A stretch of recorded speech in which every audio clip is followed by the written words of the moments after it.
Bom dia, pessoal. Nós estamos começando mais um Café Econômico, seu diário das principais notícias para você investir bem seu dinheiro. Hoje, dia 3 de dezembro de 2021, sexta-feira. Ontem, dia que a Bolsa teve uma alta significativa, 3,66%.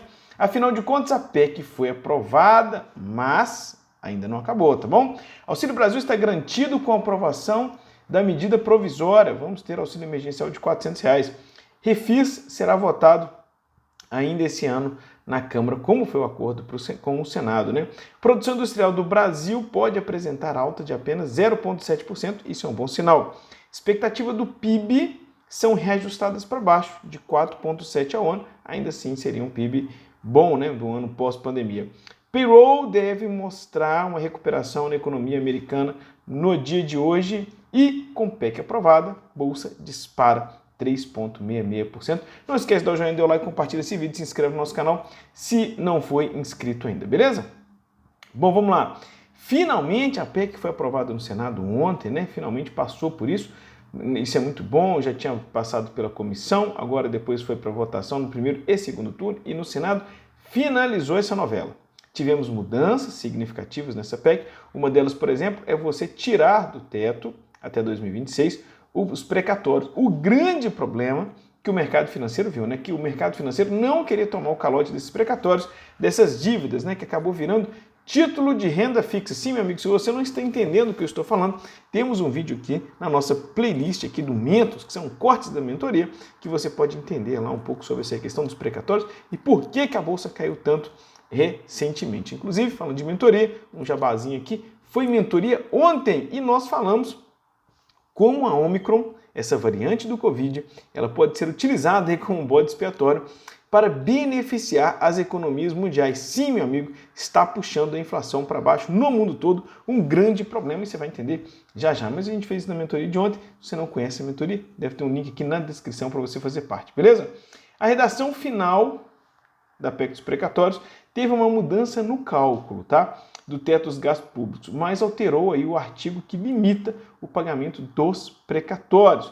Então, ou seja, a gente tem o dinheiro disponível para o auxílio emergencial, mas, em contrapartida, você não está fazendo nenhuma redução, nenhum calote no pagamento dos precatórios. Uma versão diferente do que foi aprovado na Câmara, e nessa versão você não abre o espaço financeiro de 106 bilhões, como já tinha sido anunciado antes. Ou seja, isso volta para a Câmara para fazer esses reajustes aí, né? Ou seja, agora ajuste fino, já que a Câmara foi onde surgiu, né? Foi onde foi a primeira a votar essa medida. Só para você entender, caso as questões de política são um pouquinho complexas, né? Esse vai e volta, funciona assim. Se a proposta ela inicia na Câmara, ela é votada na Câmara, né? Às vezes, muitas vezes, quando é uma PEC, uma medida, uma alteração na Constituição, passa por uma comissão específica, né? Para o pessoal discutir e refinar melhor o texto. Depois vai para votação no plenário, ou seja, todos os deputados votam em primeiro e segundo turno, né? Tem duas votações ali. Depois, como for passou pela Câmara, vai para o Senado. O Senado, às vezes, também tem uma comissão especial, que depois, sendo aprovada, vai para o primeiro e segundo turno no Senado. Se está tudo bem, se o texto é o mesmo, vai para o presidente lê, sanciona, ou seja, dá o poder, né, de ler a partir de agora.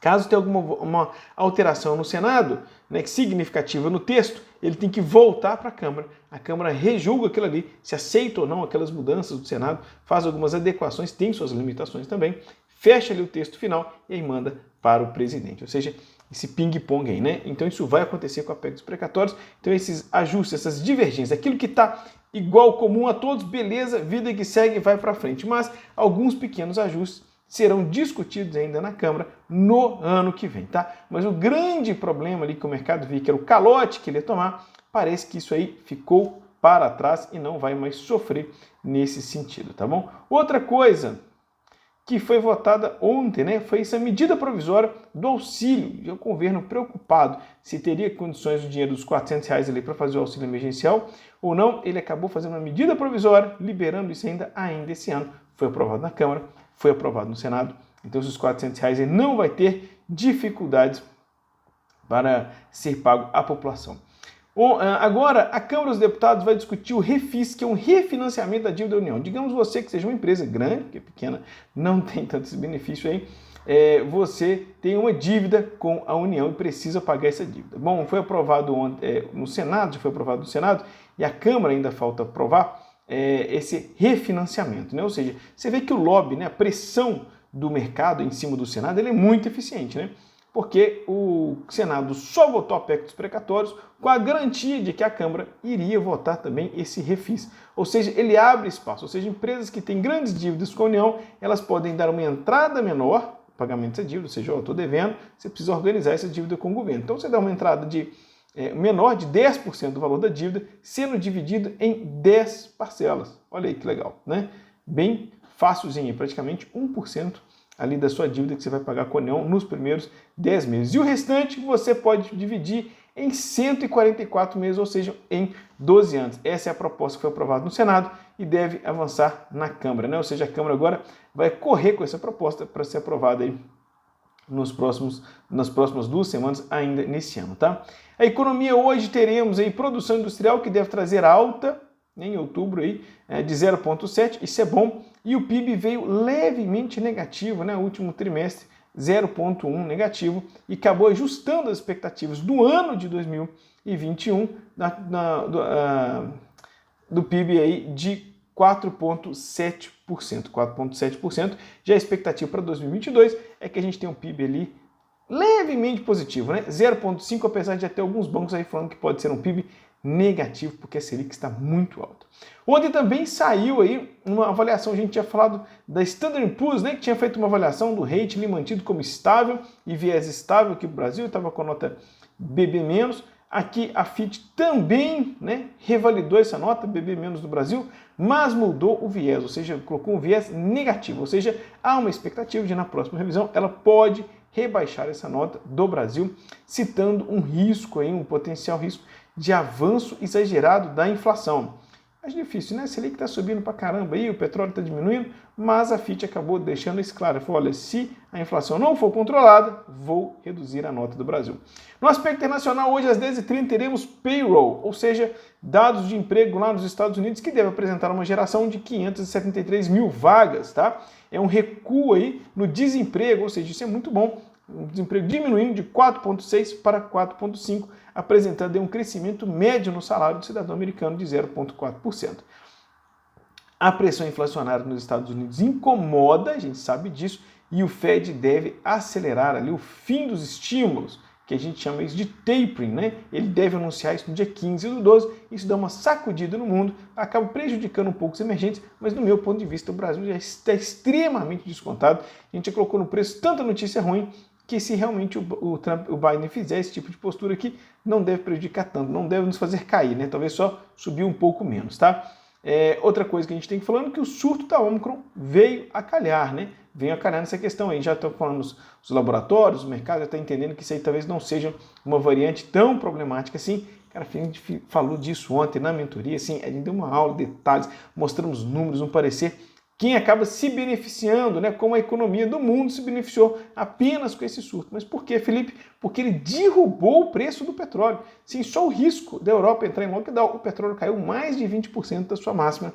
Isso aí diminui a pressão inflacionária. Assiste lá a mentoria que você vai entender isso aí direitinho, tá?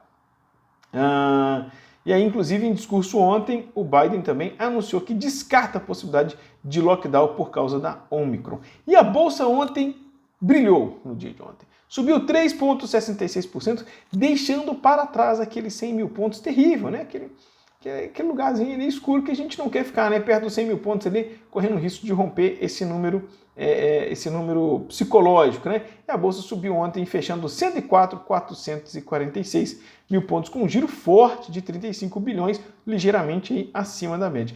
Quem disparou ontem, né? Foram as blue chips, por exemplo, o Banco do Bradesco subiu 5%, Itaú 3%, CSN 9%, Uzi Minas 7%, Gerdau 5% e Petrobras 7%, mesmo como reviravolta aí nessa questão do petróleo, né? Só para a gente ter uma ideia, né? No dia de ontem, até o copo vazio, meio vazio, virou copo cheio, meu amigo. Sim, né? Olha só, até notícia ruim virou notícia boa. Senado lá aprovou a PEC, maravilha, a gente estava aguardando isso aí. Nova York subiu um pouquinho também, com essa questão ainda assim, menor risco da Omicron. O petróleo desafiou a OPEP, ou seja, a OPEP, mesmo o petróleo caindo, a OPEP garantiu que iriam aumentar a produção. E até o PIB fraco que veio virou-se uma notícia boa, porque se o PIB não veio tão forte, diminui a expectativa de que a Selic suba mais do que 1,5% na próxima semana. Isso também seria, de certa forma, uma notícia boa, ou pelo menos menos pior. Então, quer dizer, até o copo vazio virou notícia boa para a Bolsa ter essa alta no dia de ontem. Deve ter mais espaço ainda para subir, porque tirou muitas incertezas que tinham no mercado. Vamos falar também, a gente criou um vídeo aqui na nossa playlist falando sobre o Banco Inter, né? O que estava acontecendo com a internização do Banco Inter? Vale a pena manter suas BDRs ou transformar suas unidades, né, suas ações em BDRs? Sim ou não? O que era a diferença? Por que estava disso? E aí agora, ontem, o Banco Inter disse que suspendeu a sua internacionalização, né, porque a queda recente da ação da empresa acabou pagando um prêmio muito alto, ou seja, o preço que o Banco Inter teria que recomprar as ações dos seus investidores ficaria muito alto comparado com o preço de mercado, então muita gente acabou comprando as ações, né, barato para poder vendê-las mais caro pro próprio banco, ou seja, o banco teria que desembolsar mais de 2 bilhões de reais essa recompra de ações, isso afetaria o seu fluxo de caixa, não estaria dentro do proposto, e aí ela não achou interessante nesse momento fazer essa internacionalização. Talvez se as ações estivessem um pouco mais altas, né, isso não aconteceria, não teria esse problema. Pessoal, não esquece de dar o joinha, dar o like, compartilha esse vídeo, inscreve no nosso canal. Bom dia para você, boa sexta-feira, bom final de semana e fiquem com Deus. Até mais, tchau, tchau.